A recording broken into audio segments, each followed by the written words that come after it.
Okay, one small topic before we finish with chapter number 2, motion in one dimension. That a part of it I already discussed with you. That was motion under gravity. Now, under this motion under gravity, we will study how the kinematic equations, the three kinematic equations are used. Now, again, I am defining free fall for you.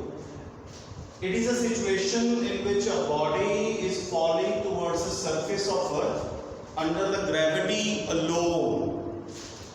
कोई भी चीज जो है वो gravity की वजह से सिर्फ नीचे आए, उसको हम फ्री फॉल कहते हैं. फॉर एग्जाम्पल, जैसे मैंने आपको बताया था, अगर मैं इस चौक को ऐसे छोड़ दूं तो वो नीचे की तरफ गिरता है. क्यों? ग्रेविटी की वजह से, है ना. हमने किया था ये चीज, तो इसको हम फ्री फॉल कहते हैं. Now we have three kinematic equations. First kinematic equation, kinematic equation या इक्वेशन ऑफ मोशन, ठीक है, one and the same g. v is equal to u plus at है, ठीक है. Second kinematic equation, equation of motion,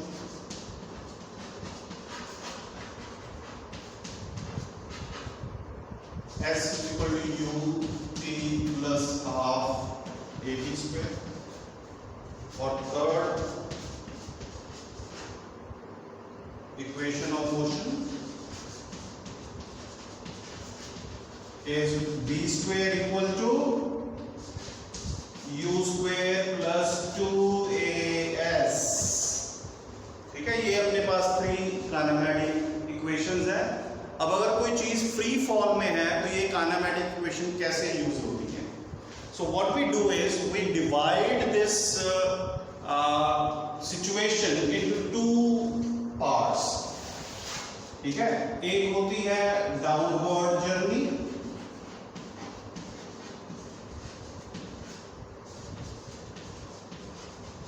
ठीक है, when the body is falling down. जब हम किसी चीज को ऐसे ड्रॉप कर देते हैं तो जब आप ड्रॉप करते हो वो नीचे की तरफ गिरती है. ठीक है, अब हमें पता है कि when the body is falling freely, a is replaced by g which is 9.8 meters per second. ठीक है ना. अब अगर कोई बॉडी नीचे की तरफ गिर रही है, then this acceleration due to gravity की वैल्यू हम प्लस में लेते हैं. ठीक है, और क्योंकि वो एक हाइट से गिर रही है तो हम ये डिस्टेंस जो मेजर करते हैं या डिस्प्लेसमेंट, उसको s की जगह h लिख लेते हैं, हाइट. ठीक है, तो अब आप देखेंगे फर्स्ट काइनेमैटिक इक्वेशन जो है अपनी, वो चेंज होके v और u वैसे की वैसे रहेगी, प्लस g t भी वैसे रहेगी. ये बन जाती है first kinematic equation when the body is falling down. और सेकेंड काइनेमैटिक इक्वेशन जो है वो आपकी कुछ इस तरह की बन जाती है, s is equal to ut plus half a की जगह g gt square plus sign के साथ. और थर्ड काइनेमैटिक इक्वेशन जो है वो आपकी बन जाएगी v square equal to u square plus a की जगह g h, s की जगह h, v square equal to u square plus 2gh. Clear है? अब यही अगर हम नीचे से कोई बॉडी जैसे थ्रो करते हैं, ठीक है, तो जब हम थ्रो करते हैं ऊपर की तरफ तो उसकी वेलोसिटी जो है वो धीरे धीरे धीरे धीरे डिक्रीज करना शुरू कर देती है और वो एक हाइट तक पहुंचती है और एक सर्टेन हाइट पे पहुंच के रुक जाती है और उसके बाद नीचे आती है. तो ये जो नीचे से ऊपर की तरफ है इसको हम अपवर्ड जर्नी कहते हैं.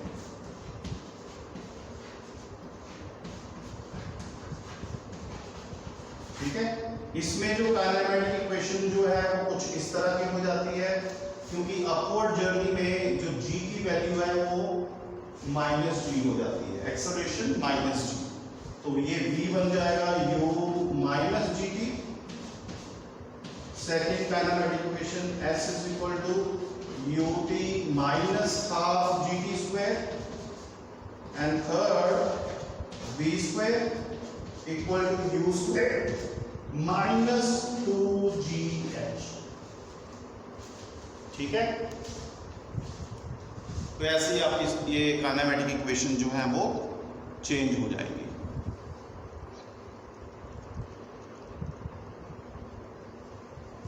ठीक है, सो अगेन फटाफट, free fall, a body falling towards the surface of earth under the influence of gravity alone, that is called free fall. Free fall हमारे पास तीन काइनेमेटिक इक्वेशन है, v is equal to u plus at, s is equal to ut plus half at square, v square is equal to u square plus 2as।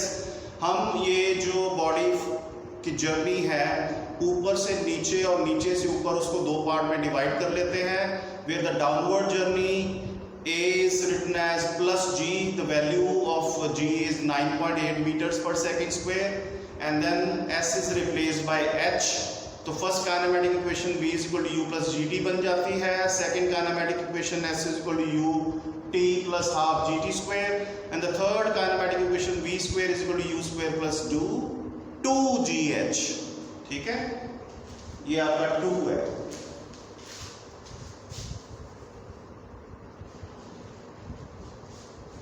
And then for upward journey, acceleration due to gravity is expressed with minus g।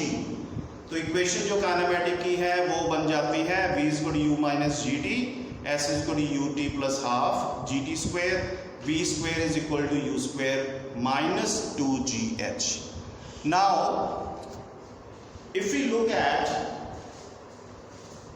the downward journey part, इसमें अगर आप note करेंगे, जब मैं ऊपर से ऐसे कुछ चीज छोड़ता हूं तो इस टाइम जब मैं छोड़ूंगा तो ये बॉडी क्या करेगी, फॉल करेगी नीचे, पर इसकी वेलोसिटी जो होगी इस पॉइंट पे कितनी होगी, 0।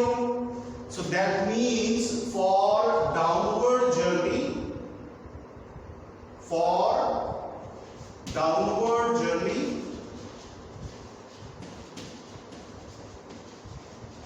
u is 0।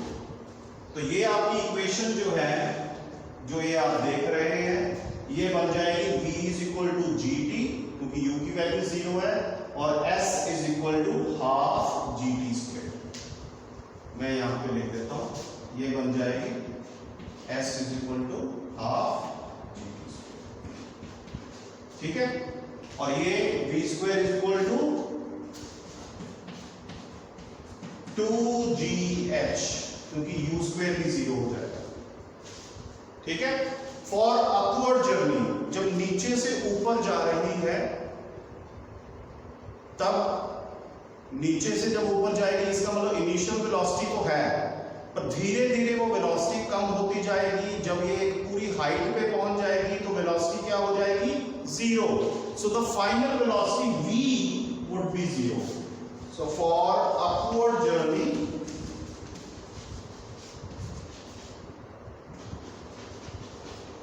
v0, अगर v0 है तो अपनी इक्वेशन क्या बन जाएगी, v0 u minus g t equal to 0, और gt उधर चला जाएगा तो क्या हो जाएगा, u is equal to g t. s is equal to, ये ऐसे ही ऐसे रहेगी, इसमें कोई चेंज नहीं आएगा क्योंकि u की वैल्यू 0 नहीं है। पर ये लास्ट वाली इक्वेशन, ये 0 बन जाएगा, तो u square equal to 2gh। ऐसे आप सॉल्व कर सकते हैं। आपको ये याद रखने की जरूरत नहीं है, इसको अभी हम सिर्फ ग्राफ में देखेंगे।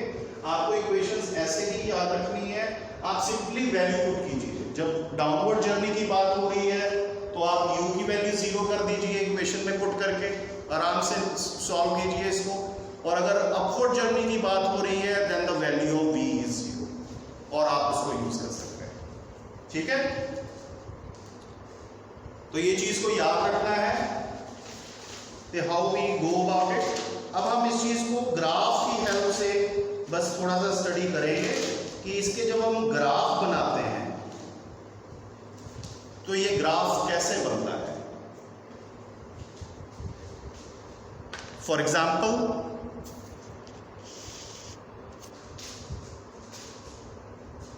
अगर हमें ये ग्राफ एक्सेलरेशन वर्सेस टाइम का ग्राफ बनाना है, कई बार आपको क्वेश्चन ये आ जाता है कि एक फ्री फॉल बॉडी है, आप उसका free fall body obviously with initial velocity 0, please draw the graph of acceleration versus time square या विद टाइम।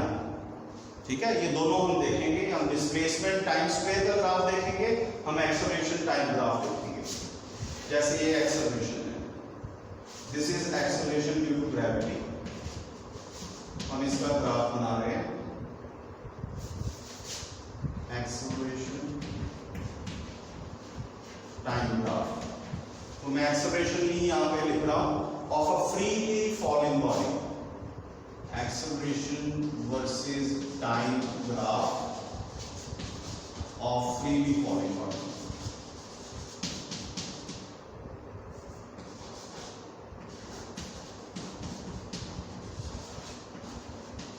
ठीक है, अब हमें पता है कि जब भी बॉडी को फॉल करती है उसकी एक्सेलरेशन कितनी होती है।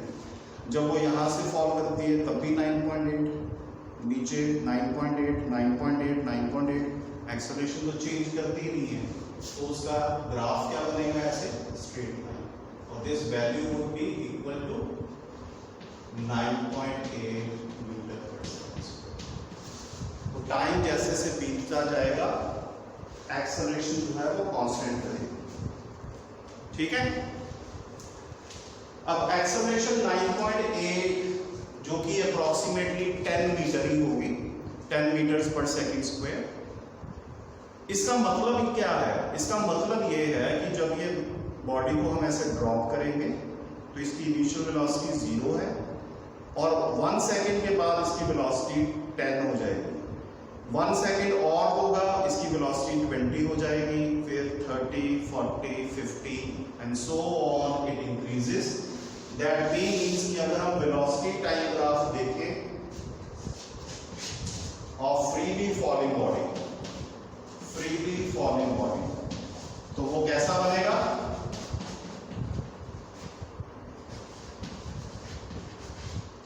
अगर आप वैल्यू भी पुट करके देखें तो आप यहां पे देख सकते हैं u की वैल्यू यहां पे 0 होगी। ठीक है, मैं आपको यहां पे ये कैलकुलेट थोड़ा सा करके बता देता हूं।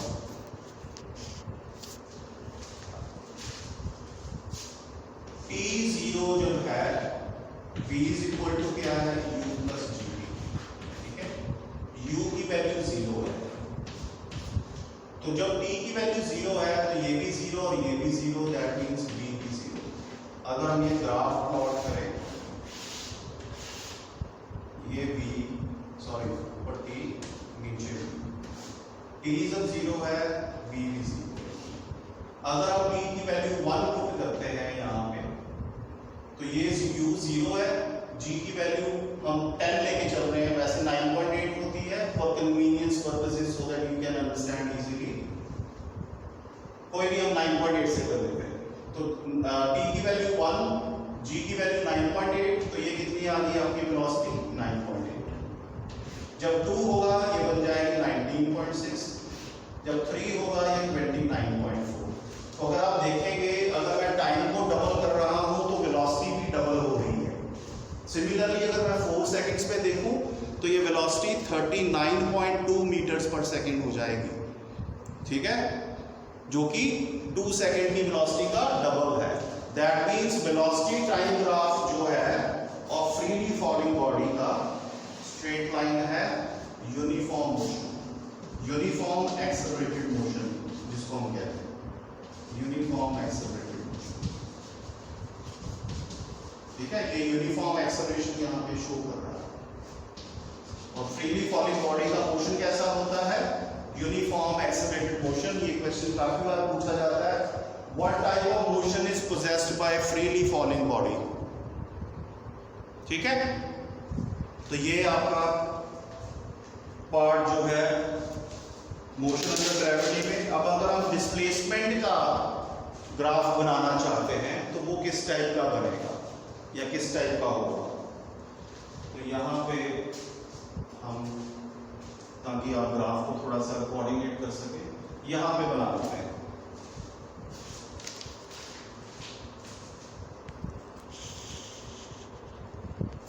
ये अपने पास स्पेस है यहाँ पे, तो डिस्प्लेसमेंट टाइम का कैसे रिलेशन है, उसका ग्राफ कैसे बनता है, ये हम टाइम स्क्वायर के हिसाब से बनाते हैं। आप अगर ये इक्वेशन में आप नोट करेंगे, जो बॉडी फ्रीली फॉलिंग बॉडी है उसमें एस यू की वैल्यू 0, तो s equal to half g t square. तो एस जो है is directly proportional to t square. तो अगर हम टाइम स्क्वायर के साथ टाइम स्क्वायर को अगर एक्स एक्सिस पे रखेंगे और ये डिस्प्लेसमेंट जो है वाई एक्सिस पे रहेगी, तो ये ग्राफ आपका एक यूनिफॉर्म ग्राफ बनेगा, because they are directly proportional to each other. तो ये 3 क्वेश्चन आपने याद रखने हैं। Third question is for a freely falling body with initial velocity 0, of course, draw the graph of displacement versus time square।